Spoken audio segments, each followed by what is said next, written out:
Hi, everyone. Welcome to the JTC meeting. And I'd like to call to order introductions and accessibility statement and Title VI non-discrimination statement. This meeting is accessible to people with disabilities. Microphones and telephones will be used by all speakers. Large print materials are available upon advance request. If you would like either of these accommodations, please contact Mary Waldron at 508-583-1833. The notice of non-discrimination rights and protections to beneficiaries with regard to the federal Title VI/non-discrimination protections and the state non-discrimination protections is posted in this meeting room and is available on the Old Colony Planning Council website. Please contact Mary Waldron at 508-583-1833 for more information. And thank you and welcome. Welcome, everybody. I'd like to call to order and do the introductions. Do the roll call if you don't mind, Bill. Sure thing. Abington. John Stone. Thanks, John. Avon. Hello, Rick Jordan. Thanks, Rick. Bridgewater. Shane O'Brien, Town Planner. Thank you. Brockton. Duxbury. East Bridgewater. Easton. Halifax. Hanover. Hanson. Don Howard. Thanks, Don. Kingston. Pembroke. Plymouth. Plimpton. Stoughton. West Bridgewater. Whitman. Present. Thank you. Brockton Area Transit. Gatra. And MassDOT District 5. Hi, everyone. Barbara LaChance here. Hi, Barbara. Thank you. And MassDOT Office of Transportation Planning. I know Chris had told me that he wouldn't be able to make it today, so. Okay. Thank you, Bill. I'm going to move on to item number 2, which is public comments. Floor is open for any public comments at this time. Alrighty, hearing that, I'm going to move on to item 3, which is the minutes of December 5th, 2024. Do I have a motion on the floor? So moved. Don Howard. Okay, Don, do I have a second to Don's motion to accept the minutes? I'll second. Okay, Shane, thank you. I don't think I was I'm there. going to do a roll call on this. Sure thing. Abington. Abstain. Avon. Yes. Bridgewater. Yes. Brockton. Excuse me. Duxbury. East Bridgewater. Easton. Halifax. Hanover. Hanson. Yes. Thank you. Kingston. Pembroke. Plymouth. Plimpton. Stoughton. West Bridgewater. Whitman. I have to abstain. I missed that meeting. Okay. Brockton Area Transit. Gatra. MassDOT District 5. Yes. Okay, Madam Chair, we're all set. Thank you, Bill. I want to move on to item number 4, which would be communications. Yes, thank you, Madam Chair. First item for communications is MassDOT Municipal Grants Engagement Group. The group's mission is to connect municipalities with federal funding opportunities to advance local and regional transportation options. This group also provides technical assistance to Massachusetts communities with a focus on rural areas and gateway cities. If you would like to request support from MassDOT on any federal grant-related matters, please contact Derek Cravat at derek.cravat@dot.state.ma.us. The next item is a South Coast Rail public meeting. It will be held this coming Monday, February 10th at 6 p.m. In Freetown at the Freetown Elementary School located at 43 Bullock Road in East Freetown. visit the event page for meeting information. And for the information on the South Coast Rail project, you can visit the project website. Both hyperlinks are in the staff report. The next item is fiscal years 24 through 26 Protect Program Notice of Funding Opportunity. There are informational webinars for each application, open period. Federal Highway plans to conduct outreach, and the application deadlines for fiscal years 24 and 25. The deadline is February 24th at 11:59 p.m. and the fiscal year 26 deadline is February 24th of next year at 11:59 p.m. To view the upcoming webinars and to register, please visit the hyperlink in the staff report.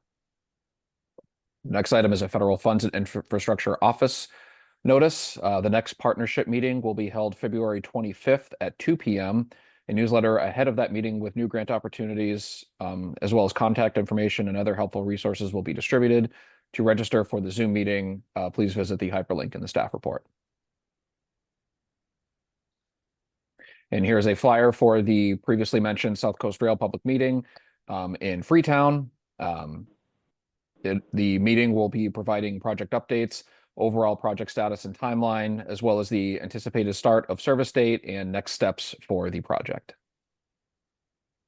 And that is communications, Madam Chair. You're muted, Noreen. Thank you, Sean. Any questions for Sean? All right, hearing none, I'm gonna move on. And I know the first item is BAT. Has BAT signed on yet? I do not see anyone from BAT, but if somebody does join, I'll let you know, and Okay. we can go back to this. And what about GATRA? I believe same. I do not see Mary Okay. Ellen on here or anyone else. So, like BAT, we can go back to Okay. them if And the if next she's on. item is you, Sean, so. Yes, thank you, Madam Chair. So as previously mentioned, South Coast Rail continues to chug along. They are currently reaching the end of phase one. Over the last couple of months, the only work that has been involved has been overnight and daytime train testing all throughout the South Coast Rail corridor, as far north as Middleborough and as far south as Fall River and New Bedford. And as previously mentioned, the public meeting is going to be this Monday. Here's the flyer again, and all are welcome to attend the meeting. And that is South Coast Rail. Thank you, Sean. Any questions on South Coast Rail for Sean? Thanks very much, Sean. We'll move on to item 6, which is old business. And it's the FFY 2025-2029 Transportation Improvement Program implementation. And the first item is Oklahoma FFY 2029 TIP Draft Amendment 2, the public review and comment period now open. Bill? Yep, thank you, Mr. Chair. So a couple weeks ago, I sent out a notice to everyone that Amendment 2 had been released to a public review and comment period. Then that's currently open. So just to recap what that amendment was. So on January 19th at their MPO meeting, the MPO released Amendment 2 to public review and comment period. Amendment 2 programs in 2 federal grants that were received in the region. The first was for the town of Abington. They received a Safe Streets for All planning and infrastructure grant in the total of about $377,000. So congratulations, John, and town of Abington and all on that. And then the Old Colony Planning Council received a $2 million grant for the PPP grant, uh, the prioritization process pilot program grant. And so these grants, they do not affect any other existing funding in the TIP, but since they are federal dollars, federal transportation dollars, they do require the TIP. They do require to be programmed into the TIP, and thus the TIP amendment. So at this time, I open it up to any questions or comments, and if not, then I'd ask the JTC to a vote of approval on this amendment.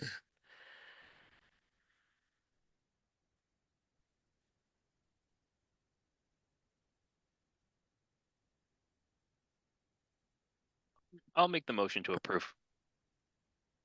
I'll second it. Okay, thank you. So Abington, Yes.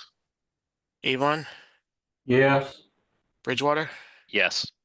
Brockton, Duxbury, East Bridgewater, Easton, Halifax, Hanover, Hanson, Yes, thank you, Kingston, Pembroke, Plymouth, Plimpton, Stoughton, West Bridgewater, Whitman. Is Noreen muted? Um, Yes, okay, thanks, Noreen. And MassDOT District 5. Yes. Thank you. we're gonna move on to item 7, which is new business. It's the FFY 2026-2030 Transportation Improvement Program development, and item I'm 1. afraid I can't hear you.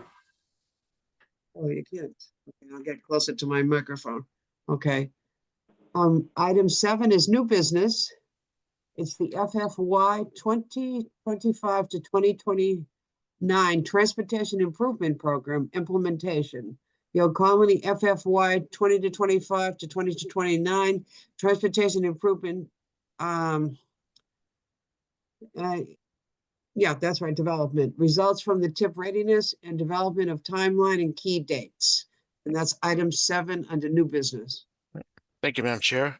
So we're moving into that time period now. We're in active development of our of their new transportation improvement program, which will be for federal fiscal years 2026 through 2030. So one of the first steps in doing this is, every year we have what's called Tip Readiness Day, Mhm. where the MPOs and MassDOT get together and they review projects currently programmed in the TIP, as well as any new projects. And we look at overall state of project readiness, and if they are programmed, are they still in good shape for their program year? So in a moment, I'll go through our universe of projects and kind of give you a recap of what was discussed at the Tip Readiness Day on Tuesday. But before we get into that, so just to give you an idea of key dates ahead. So right now we are developing the um, a variety of planning scenarios. So what we'll do is we'll look at the overall state of readiness of these projects, as well as the cost of projects against our available regional target in any given year. We'll come up with and also how these projects how these projects score in evaluation criteria. And we'll come up with variety multiple scenarios. Usually it's anywhere between 3 and 5 scenarios. We aim for at least 3 scenarios. So we're developing that now, and so the goal is at the March MPO meeting, we'll present those scenarios, and typically what the MPO will do is they'll ask the staff, do we have a preferred scenario? And if we do, then we'll give our recommendation, but it's ultimately up to the MPO to decide what their preferred programming scenario is for the tip. At that meeting, they'll select a preferred scenario, and then we'll go into active tip development using that plan scenario. At the April JTC meeting, we'll present that preferred scenario, and you all have a chance to review and comment on that. And then at the April NPO meeting, we'll present the draft tip in its entirety and ask the MPO to release to a public review and comment period, at which point the draft in its entirety will go out to review and comment.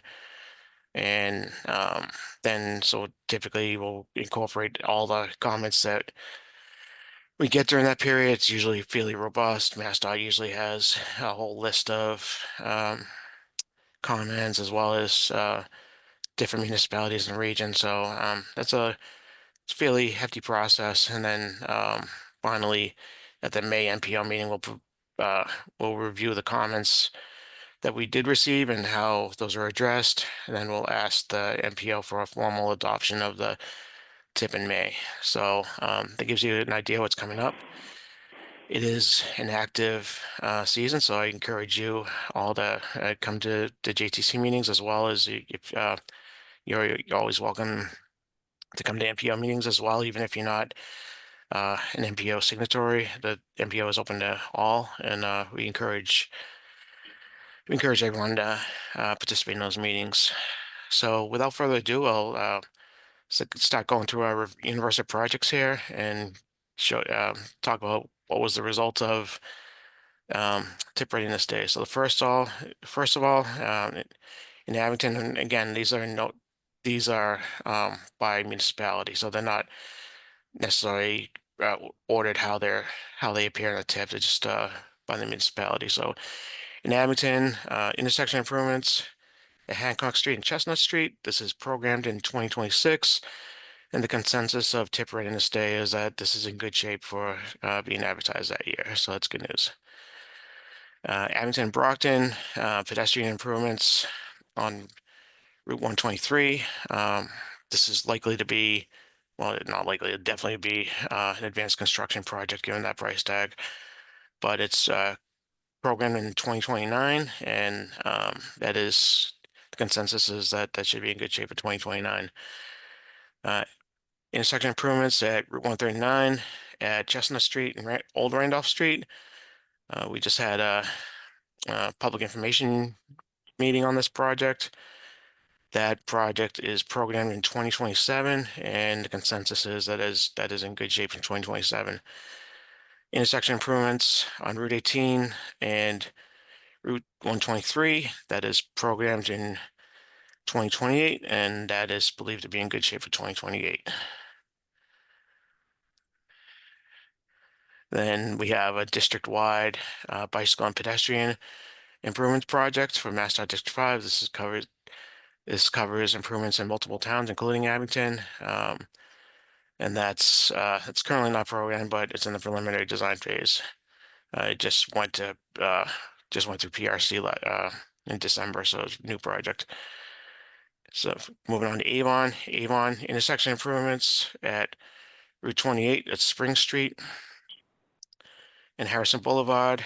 This is currently programmed in 2026.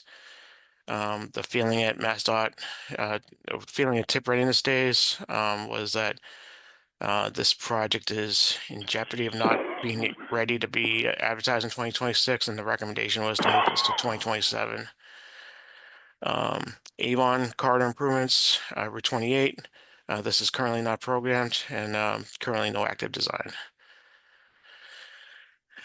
In Brockton, so Brockton intersection improvements at Route 123 and Plymouth Street.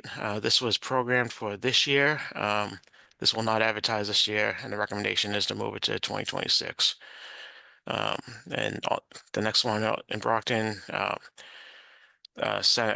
Lyman at Grove and Summer Street, and including the Grove Street Bridge.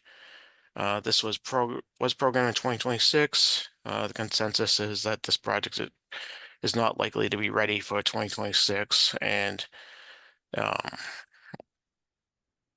suggested to move to 2027.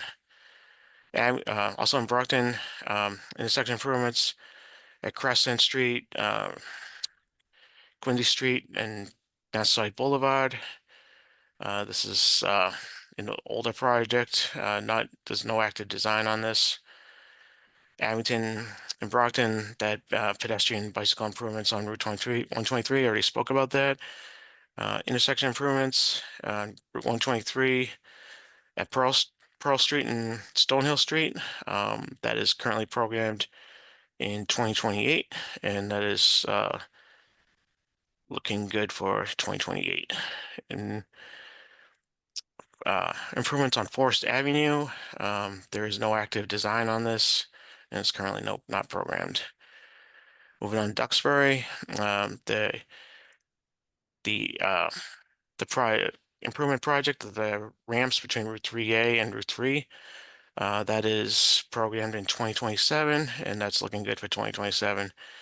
Duxbury, the bridge replacement, the Powder Point Bridge, that is currently programmed for 2027, and MassDOT feels that this is still doable for 2027.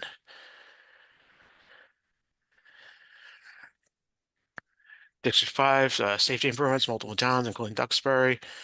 That is currently not programmed, and it's in the preliminary design phase. Duxbury, intersection improvements at Route 53 at Franklin Street. This is programmed in 2028, and the consensus is that this will be ready for 2028.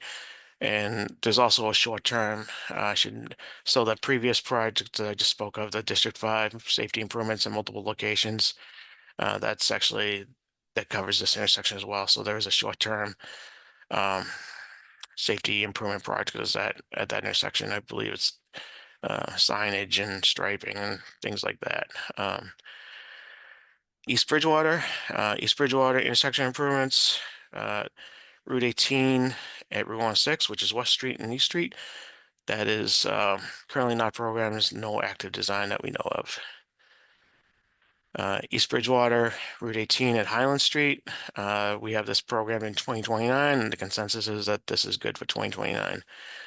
East Bridgewater, bridge replacement on Pond Street. This is programmed for 2029. Consensus is that this is good for 2029.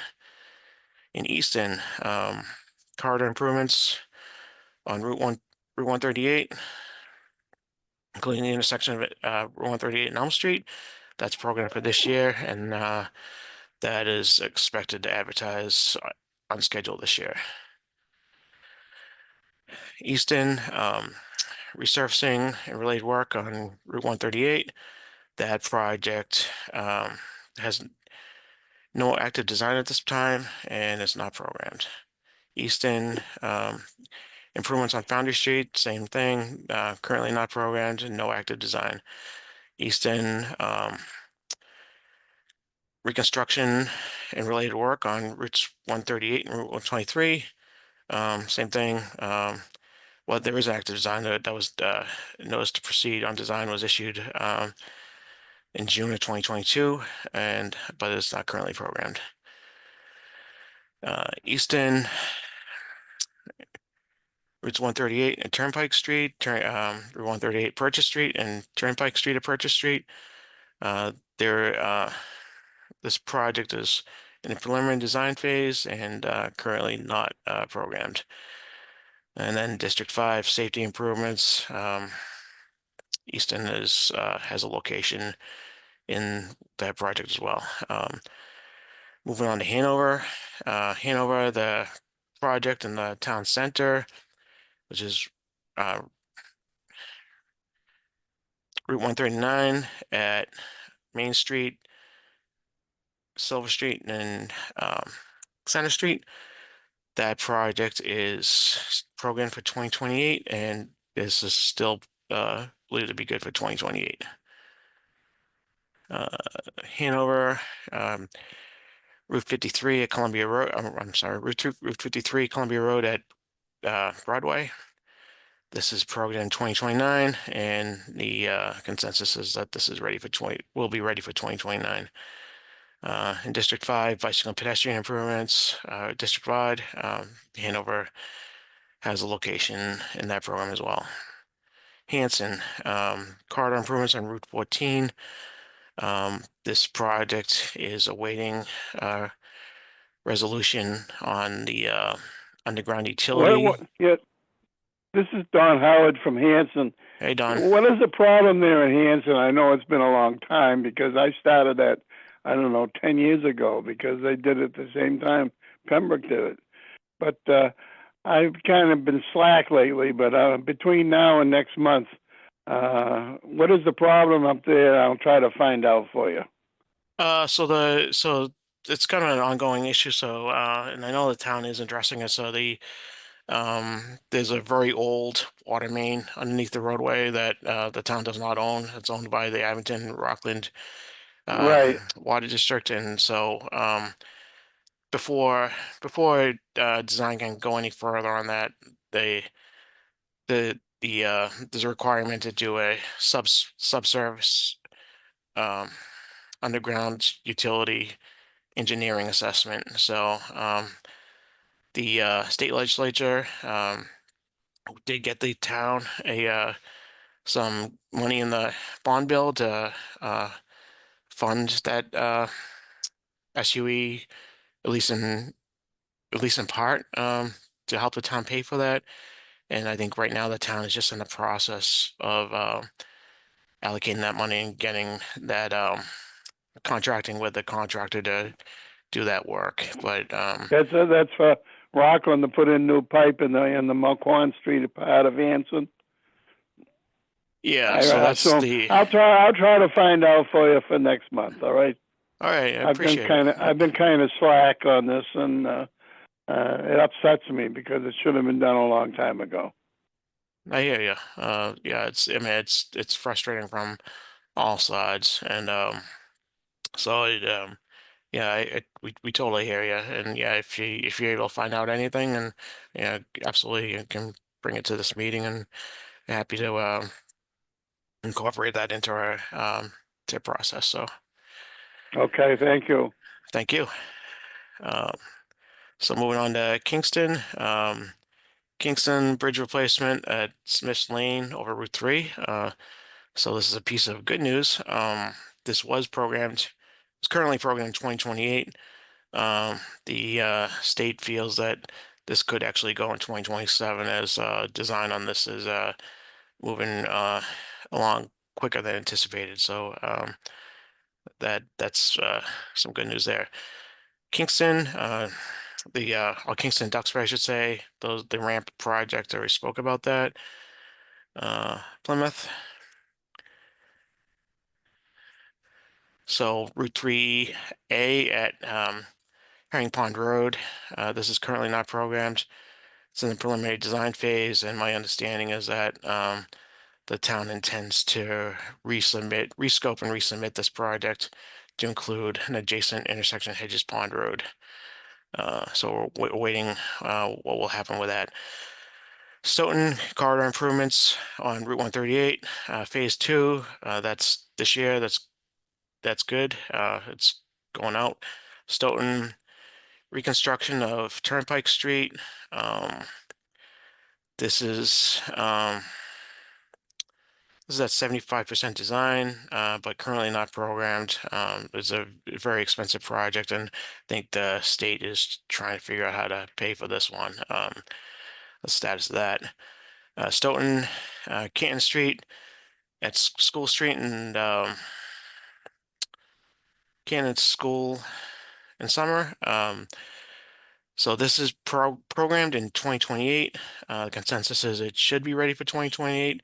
There was a note of caution on this project, however, that this project does include a MBTA right away and an active MBTA grade crossing, and that can sometimes complicate design and slow down design. So as for now, it should be good for 2028, but there was a asterisk, if you will, with that one.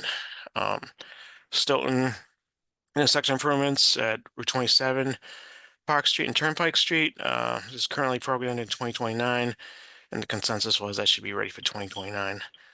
Stoughton bicycle and pedestrian improvements on Route 27 Park Street. This is in the preliminary design phase, but is moving along. And getting to the other end, thank you for bearing with me here. West Bridgewater bridge replacement on Forest Street. This is programmed in 2029. Consensus is good for 2029. And finally, Whitman corridor improvements on South Ave. This is currently not programmed and is in the preliminary design phase. So that is everything that's currently programmed in the existing tip, as well as what's in our universal projects. The ones that aren't programmed, those are the ones that we're looking closely at to see how those can be programmed into this new tip. Yeah, anything new would be 2029 at the earliest, depending on what our target looks like, but more than likely be 2030. So I don't know if anyone had any questions at this time.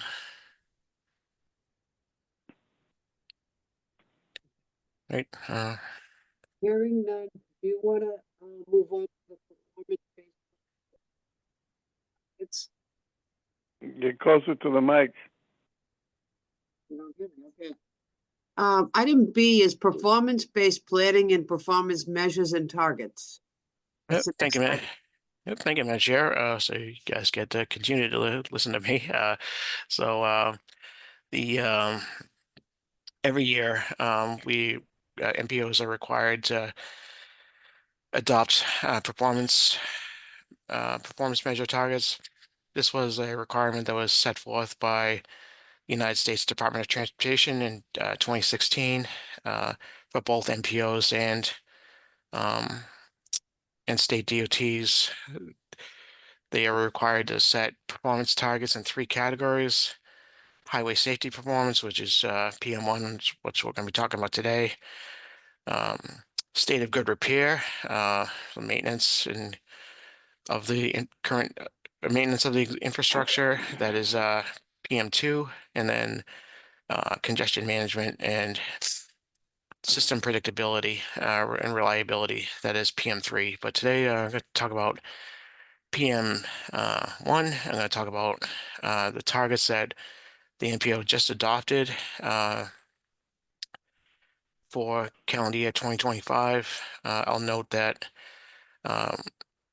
Old Colony NPO has always opted to adopt the statewide targets. NPOs do have that option to adopt the statewide targets or develop their own. It's always made a lot of sense to adopt the state targets. For one thing, there's a lot of overlap between what we do as a region for safety management and what the state does. Our goals are the same, our tactics are the same, so it just makes sense.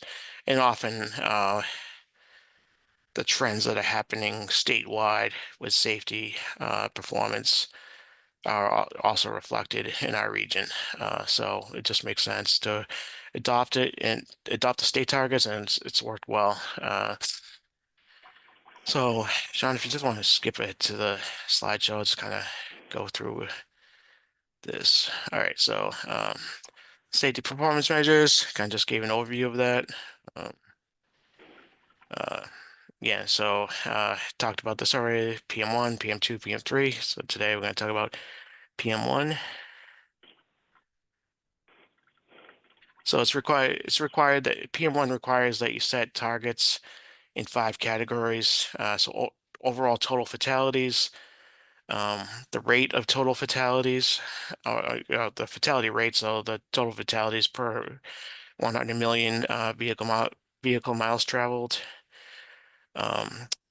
total number of serious injuries, the serious injury rate, so just like the fatality rate, total number of serious injuries against 100 million vehicle miles traveled, and then also, and then finally, combined fatalities and fatal and serious injuries for non-motorized users. And for this one, we don't do a rate statewide because it's really hard to determine the overall volume of pedestrians and bicyclists in the state on any given day, as that is very it's highly variable. Okay. So this the next few slides, I'm just going to talk about the statewide trends and the statewide target, and then after I go through the statewide, I'll show you what's happened in the region, over the past 10 years. So this is total fatalities in the statewide. You can see around the time of pandemic, the number of fatalities did spike. This was not just a Massachusetts issue. This happened nationwide. And that kind of stayed fairly high for a few years, but the good news is that all the data is indicating that it is starting to trend downwards, and you can see, excuse me, you can see how that's projected to continue to go down. So that's certainly good news, and that's reflected in the targets that were adopted that I'll speak of in a moment. So again, so just like fatalities, serious injuries did spike during the pandemic, but again, trending downwards.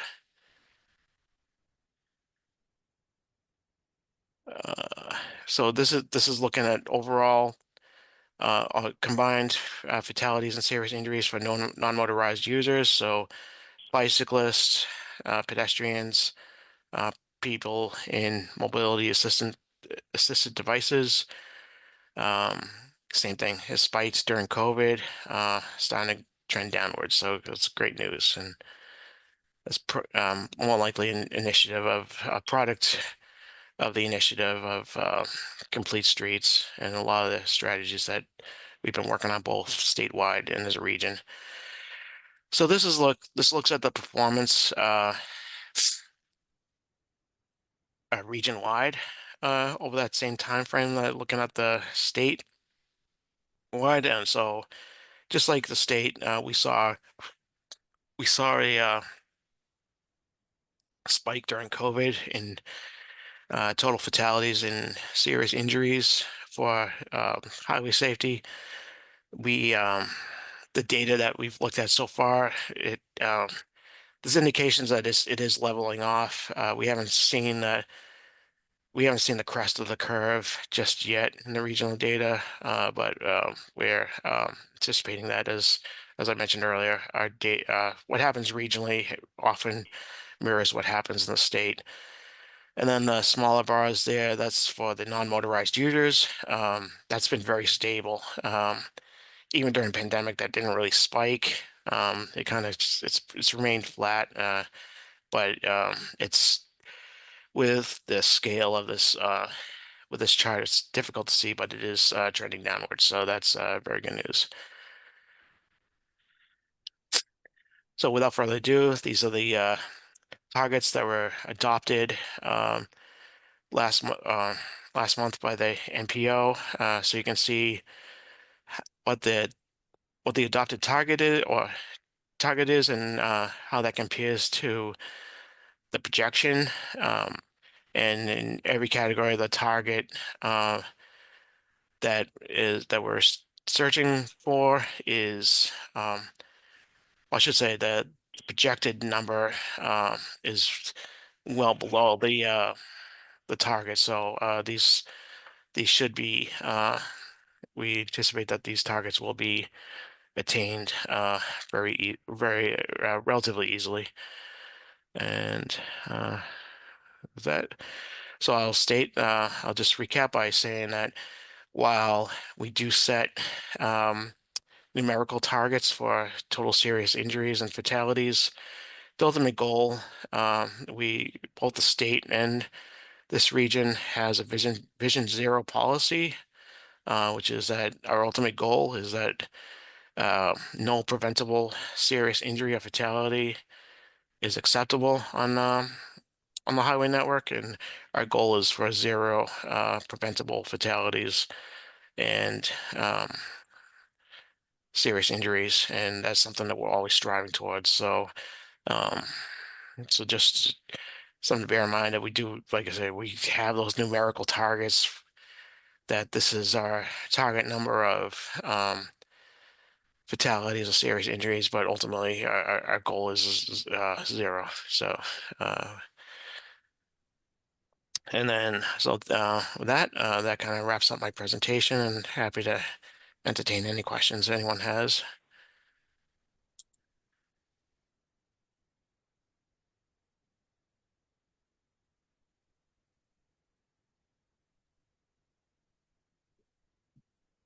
All right, hearing none, I'd like to move on to our next item. which is Old Colony Safe Streets for All, the Regional Comprehensive Safety Action Plan. Project update? Yep.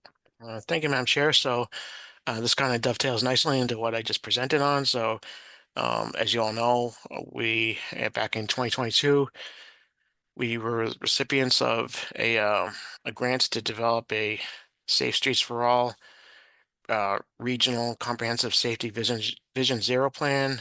We've contracted with Beta Group Incorporated, and we're currently in the on the latter stages of the development of that plan, and I'll just kind of talk about what's been done since and what's coming up. Um, so, and give me one. So this has had a robust community and public engagement process. We met individually with all 17 municipalities in the Old Colony region. That was a very successful process.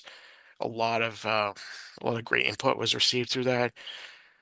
So in those meetings, we were able to present initial findings to the towns and then solicit their input on the priorities that are important in their region, or in their communities, I should say.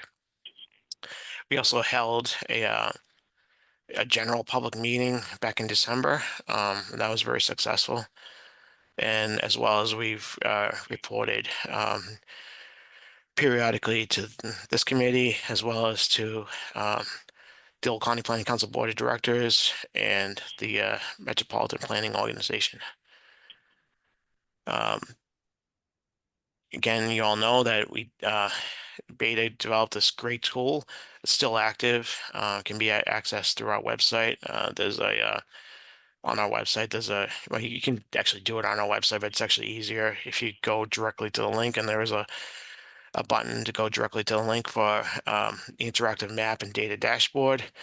Again, this is still active, still open, and so this tool was fantastic. It allowed users to see data for their region, specific locations, as well as input what was locations that were important, that they saw as important and priorities in their communities. So this was a great tool, and we're really happy with how this worked out.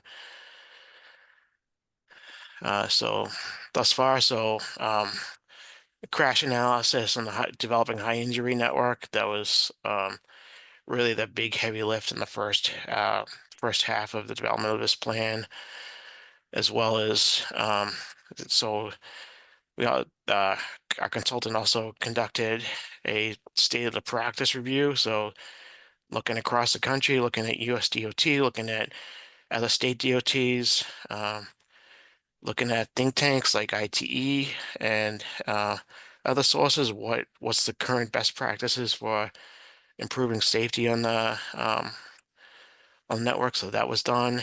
And as I mentioned, the stakeholder and public engagement process. So those are the three major components that have taken up the first half of the development cycle of this plan. So what's going on now and what's to come? So right now, Beta Group Incorporated, they're conducting a transportation equity analysis of this plan and improvements in this plan. That is a required component for Safe Streets for All. So that is ongoing. They're developing kind of the meat and potatoes of this plan. So the implementation and implementation plan and program. So how will this be rolled out? How can towns proceed with municipalities, I should say, proceed with initiating improvements at locations identified in this plan. And I think everyone knows this, but if with this plan does make your municipality eligible for additional Safe Streets for All grants through the bipartisan infrastructure law. So back in amendment agenda item for Amendment 2, you saw that Abington received a a grant for additional work in their town. This regional plan made the town eligible for that, and towns are continue to be eligible to apply as long as that program remains active and funded. And finally, development of final plan. So just to give you a timeline, so in a couple months from now, just about, a draft plan is due to us from the consultant. We plan to present that to the MPO at their April meeting on April 15th. And looking ahead after, looking beyond that, June 2nd, after all comments are received, the consultant is expected to present us with the final plan. And then finally, the June 17th meeting at the MPO, we will ask the MPO to formally adopt this plan. So that's looking ahead. So it's good news. We're kind of getting near the finish line of this. It's been a great process. It's been great, at least from our end. And you know, I think speaking for Beta as well, working with all the municipalities, it's been a great process, and I think overall it's going to make a great product. I don't know if anyone has Thank any. you, Bill. Great to hear. That's quite a project. Quite a project you folks are doing with Beta. Any questions for Bill at this time? Comments? All right. Thanks for a great job on all this stuff, Bill, by the way. Very. Oh, thank you for the compliment. Item 8 is other business. And that first item is community local technical assistance studies. All right. Thanks, Madam Chair. I swear to God, this is the last item you're gonna hear from me. Yeah. So we did complete a couple of LTA projects since our last meeting. In Avon, we did a road safety audit for Route 28 in the downtown, around the intersection of High Street and just south of there, to the West Main Street intersection. So that's been completed and distributed to both the town and MassDOT. And also for the town of Easton, we did a traffic study for Turnpike Street and Depot Street, and that's been completed and distributed to the town and MassDOT as well. We do have a couple of new requests that we're currently working on. So the city of Brockton requested a road safety audit, excuse me, for the intersection of Grove Street at Lawrence Street. We expect that road safety audit that road safety audit will be conducted in the coming weeks, and we'd expect a final product for this RSA in early spring. And then finally, our newest project, we received the other day a request from the town of Plimpton to assist them in identifying the proper speed limit for Elm Street in that town. So we'll be initiating that. The first step in that is getting data for Elm Street, and that will be done weather permitting. So whenever it's not snowing, which doesn't look like it's going to be anytime soon, but we when weather permitting, we'll go out and get that data, and that should be a fairly quick turnaround for the town. So those are two great projects, and we're looking forward to working with those communities. Thanks, Bill. Any questions for Bill at this time? Hearing none, I'm going to move forward. Thanks for all the information. Bill, you've taken it Thank from you. item 6 to almost the end of the agenda. Good work. The next item is staff reviews on ENFs, EIRs, and MPCs. That would be Kyle. Thank you, Madam Chair. You're welcome. So we have a few environmental notification forms and environmental impact reports. First is the town of Bridgewater for the proposed mixed-use development, and that's an environmental impact report.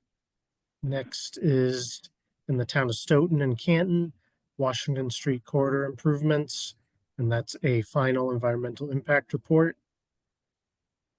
And next is for the town of West Bridgewater, Sear Street and Norman Avenue, iron and manganese water treatment plant. And that's an environmental notification form. And next we have some certificates. First for Stoughton Canton, Washington Street corridor improvements. If you could go to the next slide. This certificate states that the project will require an environmental impact report with a rollover provision.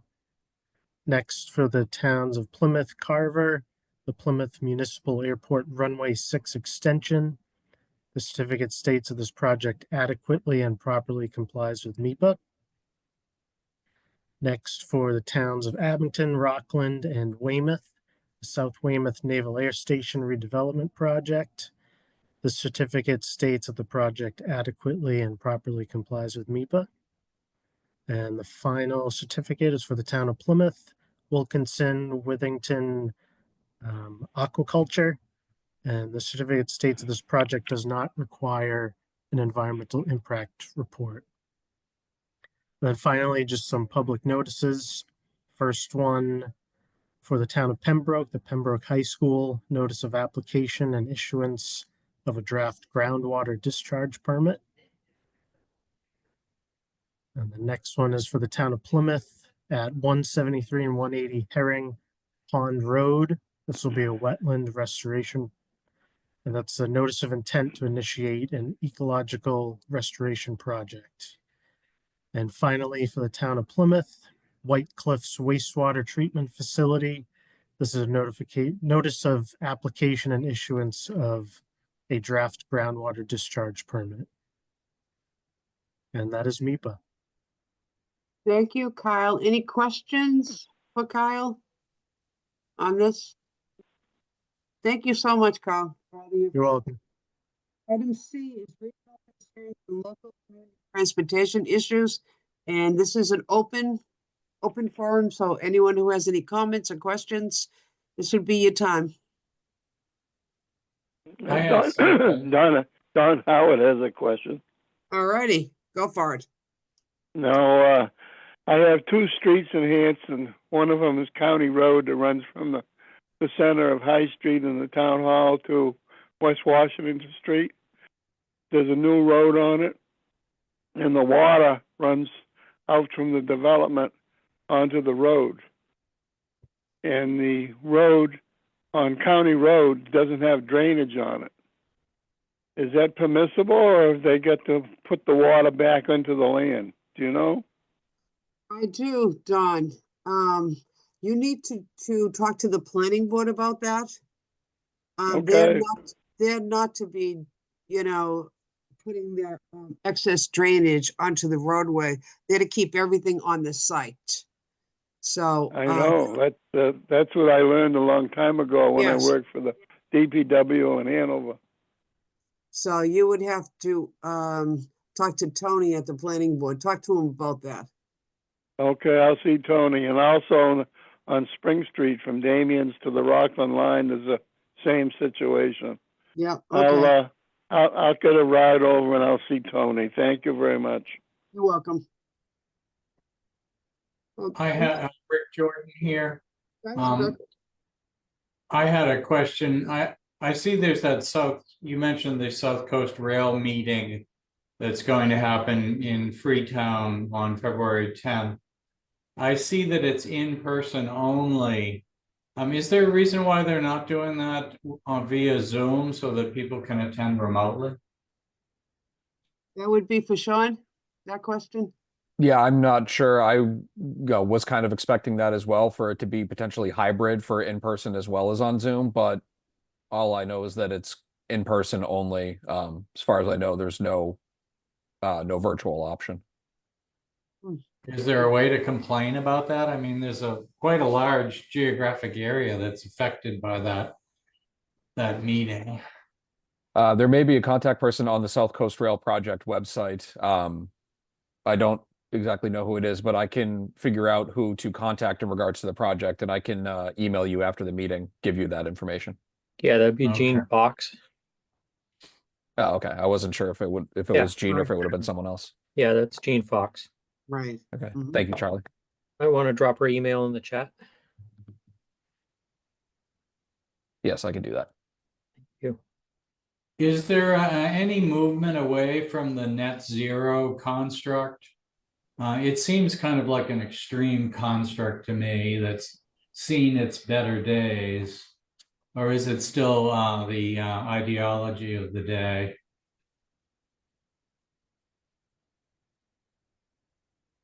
So Rick, this is for phase one. This is the diesel. Basically, this is running diesel trains from Fall River in No, New this is a Bedford. different subject, the net zero construct that Bill was speaking of. It's a international construct for safety for transportation, which seems to be leading to a lot of anti-car manifestations over time. I mean, the logical extension of net zero is we remove cars from the road. Yeah, not in my lifetime. So Yeah. Yeah, I don't know.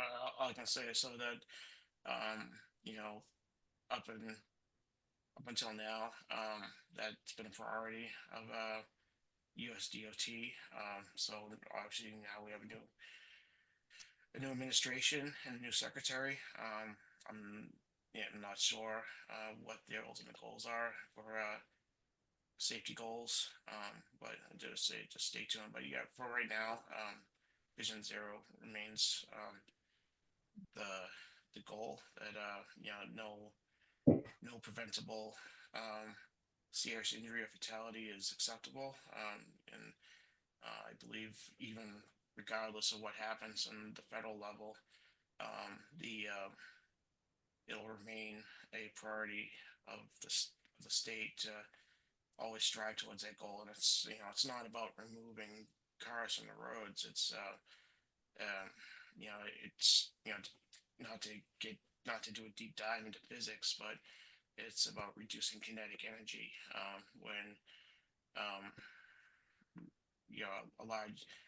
the larger the vehicle and the faster it's moving collides with a non-motorized user. There is empirical evidence that above once you get above 30 miles per hour, the risk of fatality is greatly increases. The increase in risk is exponential. So I hear that. They hear that argument all the time. It's you guys are all anti-car and stuff. It's not. We're anti-car. It's we're pro safety for all users.